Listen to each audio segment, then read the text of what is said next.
ইদানিং সময় কিন্তু গরম অনেক বেশি মানে এখন 40 ডিগ্রি+ টেম্পারেচার। এই গরম থেকে বাঁচার অনেক ইজি একটা ওয়ে আমি আপনাদেরকে দেখাবো। সেটা হচ্ছে, আপনি যদি রাস্তায় থাকেন বা বাসায় থাকেন বা বাইরে থাকেন, যেখানে থাকেন না কেন, খুব ইজি ওয়েতে আপনারা খুব সহজে গরম থেকে বাঁচতে পারবেন। সেটার জন্য লাগবে আপনাদের শুধু 1 বোতল পানি। ওকে, তো আপনাদেরকে দেখাই কিভাবে আপনারা সহজেই হচ্ছে এই গরম থেকে বাঁচতে পারবেন।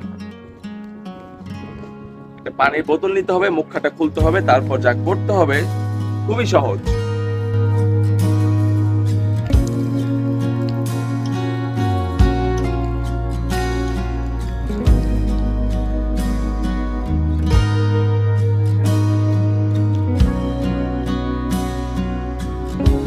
সত্যিই কিন্তু এখন আমার অনেকটা ঠান্ডা লাগছে, এন্ড আমার গরমে কোনো প্রবলেমই হচ্ছে না। এখন আমি গরমে দাঁড়িয়ে আছি।